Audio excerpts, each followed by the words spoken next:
नवराष्ट्रामध्ये आपलं स्वागत आहे। खरं तर उन्हाचा तडाखा जो आहे तो दिवसेंदिवस वाढताना दिसत आहे।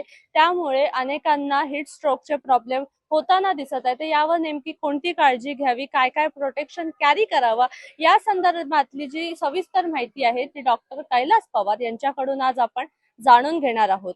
आता उन्हाळा सुरू झालेला आहे, ऊन वाढतो आहे, दिवसेंदिवस पारा वाढतो आहे। पोल्युशन बाकी या गोष्टीमुळे उन्हाचा तडाखा जरा विचित्र पद्धतीचा आहे। तर बेसिकली सर्वसामान्य काळजी घेणं खूप गरजेचं आहे। अरे मी पहिले सगळ्यात महत्त्वाची गोष्ट जर असेल तर आवश्यकता नसताना उन्हात बाहेर पडायला नको। उज्ज्वली जर खूप आवश्यकता आहे तर 12 ते 4 ह्या दरम्यान उन्हात बाहेर पडायला नको। जर गरजच असेल तर उन्हात पडायचं असेल तर मग टोपी वापरणं, छत्री वापरणं, रुमाल वापरणं, डोक्यावर रुमाल बांधणं, ह्या जर गोष्टी जर काळजी घेतल्या तर खूप बेटर राहील। छत्रीचा जर वापर केला अतिशय चांगला, आणि जर चालता येतं शक्यतो मग बस किंवा ट्रेनने ट्रॅव्हल केला तर अतिशय छान। उभं राहताना सावलीत उभं राहायला पाहिजे, पाणी भरपूर प्यायला पाहिजे।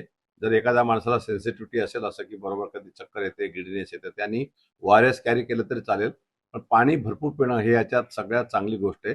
सैल सुती कपडे वापरायला पाहिजे, glasses, protective glasses, UV protective glasses वापरायला पाहिजे। या जर गोष्टी केल्या तर आपण उन्हाचा काही त्रास जे बाकीचा आहे ते करू शकतो। सुदैवाने आपल्याकडे ही स्ट्रोकच्या गोष्टी वगैरे होत नाही, परंतु बाकी जिल्ह्यामध्ये होतात।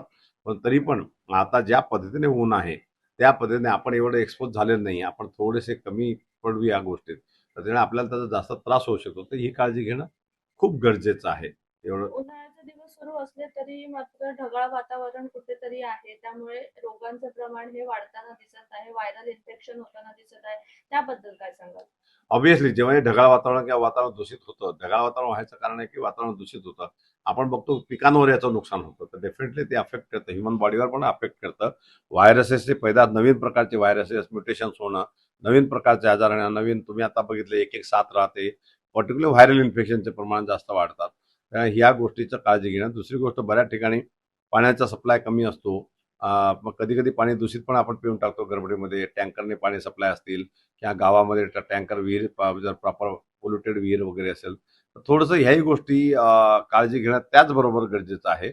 आणि इन जनरल जेवढं जास्त आपण काळजी घेऊ तेवढं आपल्यासाठी कधी चांगलं राहील हेल्थच्या दृष्टीने पण। मार्च महिना बघितलं तर शेवटच्या एंडिंगला 40% पर्यंत पारा गेलेला होता, त्यामुळे त्या अनुषंगाने लहान मुलांपासून ते ज्येष्ठांपर्यंत काय प्रोटेक्शन कॅरी केलं पाहिजे? नाही, ऑब्व्हियसली लहान मुलांना घेऊन कुठल्याही परिस्थितीत बाहेर जायचं नाही ह्या काळात, पर्टिक्युलर 12-4 मध्ये अवॉइड करायला पाहिजे। इव्हन आता आपण लोकलमध्ये प्रवास करतो, उन्हामुळे लोकलमध्ये प्रचंड गर्दी पण असते, आणि उन्हामध्ये सगळ्याचे घाम वगैरे येणं, बाकी गोष्टी येणं, गिडीनेस होणं, आपण कुठेही पडू शकतो ना।